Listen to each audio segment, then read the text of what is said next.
Yo le puedo decir con el corazón, con la mano en el corazón, que mi campaña es inocente, que lo que hubo fue una desviación de recursos que tiene que ser investigada finalmente por la Fiscalía de personas inescrupulosas que quizás utilizaron la campaña para pedir estos recursos, pero lo que demostró mi abogado defensor es que no existe ninguna evidencia de que estos recursos, si fueron solicitados, hayan entrado a la campaña.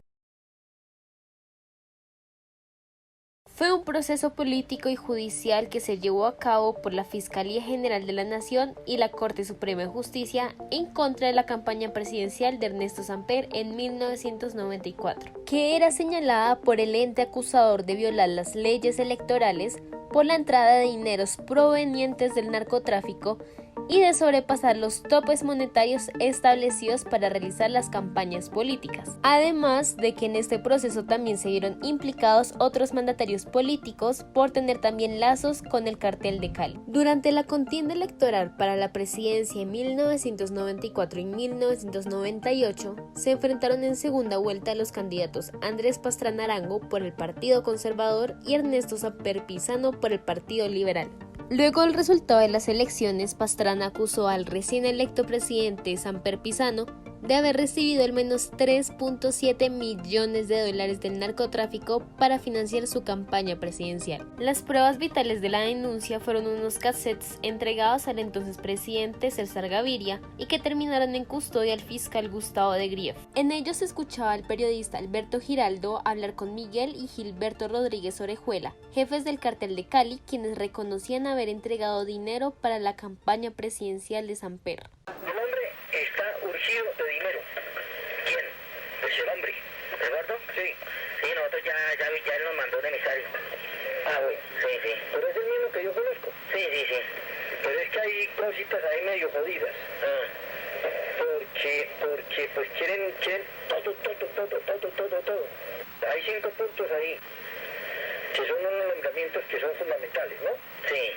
Sin embargo, el fiscal de Grief se abstuvo de abrir una investigación contra Samper Pizano. Luego de que de Grief se retirara de su cargo por haber cumplido la edad de retiro forzoso, Alfonso Valdivielso Sarmiento fue elegido como el nuevo fiscal. A partir de esto, Valdivielso cambió de opinión frente a las denuncias e inició un proceso acusando al presidente de la República. Por su parte, Samper solicitó en una carta del 28 de julio de 1995 dirigida a la Comisión de Investigación que el juicio se llevará a cabo en la Cámara de Representantes. Y así, el 8 de agosto de 1995 se abrió formalmente la investigación de lazos del narcotráfico con la política.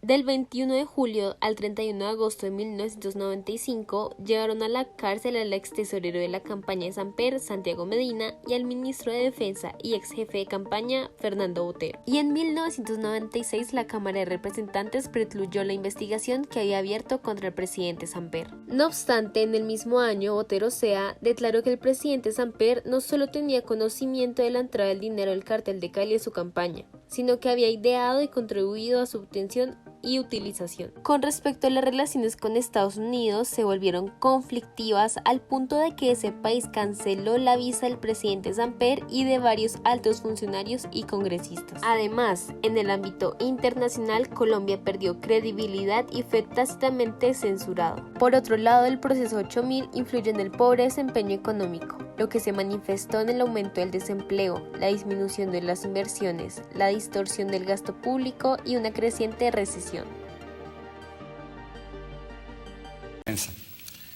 Bueno, el doctor Fernando Botero lamentablemente está mintiendo. Él mismo diseñó la campaña para que la campaña fuera totalmente autónoma en la parte administrativa de la parte política. Yo era el candidato, yo tenía la responsabilidad política de la campaña. Él siempre tuvo la responsabilidad financiera y administrativa. El tesorero de mi campaña lo acusa precisamente a él de ser la persona que conocía los manejos del dinero, y como quedó claramente demostrado en un proceso que se me hizo en el Congreso de la República durante 4 meses, no había la más mínima posibilidad administrativa ni financiera de que yo tuviera acceso a ese conocimiento al cual sí seguramente tuvo acceso el doctor Botero.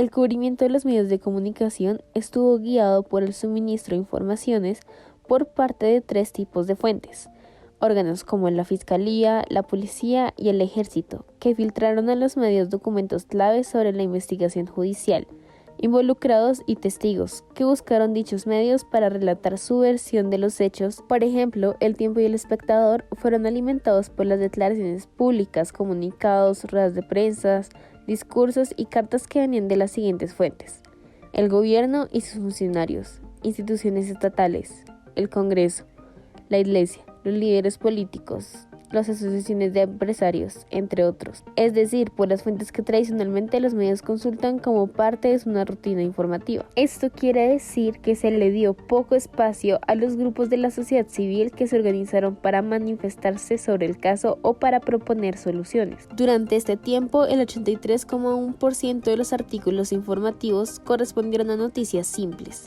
es decir, aquellos que se limitaban a consignar el hecho de actualidad y a recoger el pronunciamiento de las fuentes al respecto, excluyendo la opinión y las editoriales. El enfoque del cubrimiento estaba guiado por el protagonismo que los medios le dieron al ángulo judicial del caso, en contraste con los aspectos políticos y sociales que estaban allí presentes. Otra de las características de este cubrimiento se vio relacionado con quienes fueron considerados responsables de la crisis política, como por ejemplo el ex tesorero de la campaña Santiago Medina, quien confesó su participación en el esquema de narcofinanciamiento, los ministros de Estado que habían promovido la campaña electoral, los congresistas y desde luego el propio presidente Samper.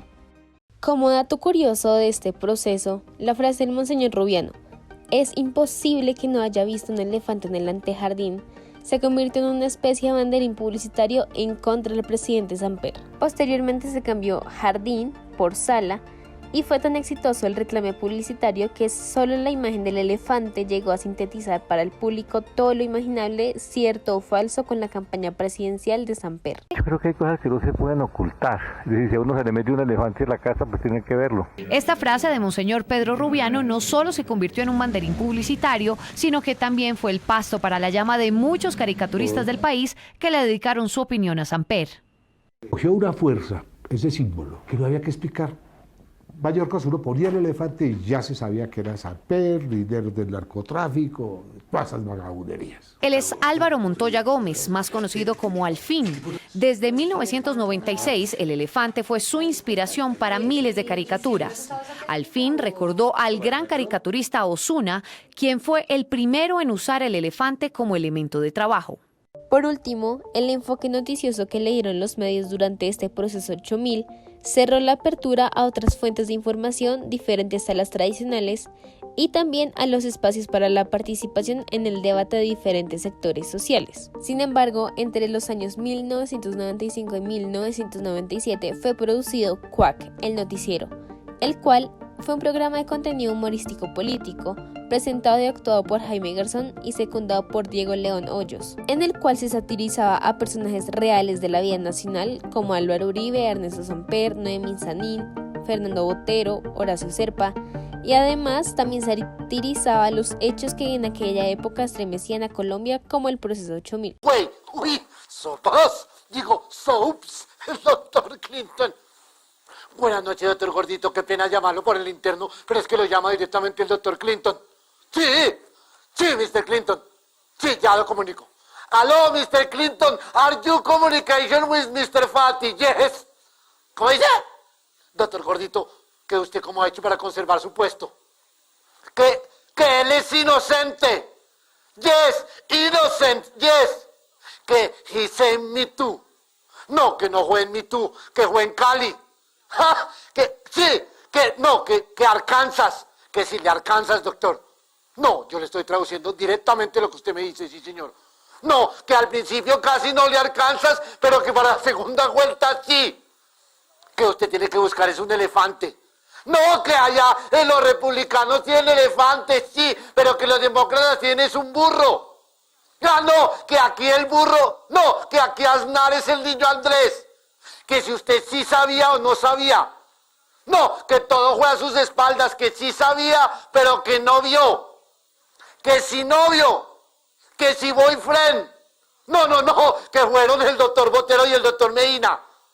que si usted está seguro que va a llegar a la final, que Chur, que no esté tan seguro porque si él baja en las encuestas le arranca la cabeza a alguien del Chur y que ese es usted, que si usted también va a pagar en Canadá, no, que los que van a pagar son los del Chur, que no tienen nada que ir a hacer a Canadá, que Fresh, que no le nombra a Frechete, no, que Fresco, que al final se ponen de acuerdo, total los dos están en el mismo problema, que Yes, que business are business. Bueno, mis doctores, que estén muy bien. Uy, sopas, tan igualado este doctor Muñiz.